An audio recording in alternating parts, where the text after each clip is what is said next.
অনেক মানুষ আছে টাকা হাওলাত দিতে চায় না, কিন্তু সুদে লাগায়। সুদের গুনাহ আযাব সম্পর্কে বলেন। আবার কেউ কেউ আছে হাওলাত নিলে ওই টাকা সহজে দিতে চায় না। খুব গুরুত্বপূর্ণ প্রশ্ন। দেখেন, হাওলাত দেওয়া এটা একটা বড় ধরনের ইবাদত এবং সওয়াবের কাজ, এটা আমরা ভুলে গেছি। আমরা এখন এত স্বার্থপর হয়েছি যে ধার দেব, কি লাভ আমার, লাভ ছাড়া ধার দেই না। লাভ নিয়ে ধার দেওয়া এটা হলো সুদ। সুদকে আল্লাহ তাআলা হারাম করেছেন। আপনি তাহলে ধার কেন দিবেন? ধার এজন্য দিবেন, কোন কোন ক্ষেত্রে ধার করলে দামের সমান সওয়াব হয়, কোন কোন ক্ষেত্রে দানের চাইতে আরো বেশি সওয়াব পর্যন্ত হতে পারে যদি ধার দেওয়া হয়। এটা আজকে উঠে গেছে কর্জে হাসানা আমাদের সমাজ থেকে। কর্জে হাসানাকে প্রতিষ্ঠিত করতে হবে, তাহলে সুদ দুনিয়া থেকে বিদায় হবে।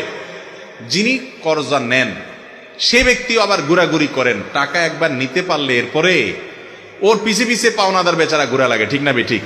মনে হয় যে ভিক্ষা চাইতেছে, এরকম একটা অবস্থা। নবী করিম সাল্লাল্লাহু আলাইহি ওয়াসাল্লাম বলেছেন, তোমাদের মধ্যে সবচেয়ে ভালো মানুষ সে যেই ব্যক্তি লোন পরিশোধ, দেনা পরিশোধের মধ্যে ভালো মানুষের পরিচয় দেয়, টাইম মতো পরিশোধ করে। চেষ্টা করবো তো ইনশাআল্লাহ। লোন নিতে হবে। কাউকে হাওলাত দিয়েছেন, দেয় না, না দেয় ভয় আছে।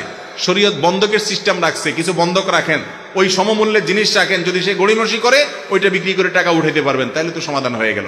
এই জন্য হাওলাত দেওয়ার সিস্টেমে আমাদেরকে আসতে হবে। এটা দুনিয়া থেকে বিদায় হয়ে যাওয়া একটা ইবাদত। ভালো মানুষরাও আজকাল হাওলাত দেয় না, কারণ স্বার্থ ছাড়া কিছুই করে না।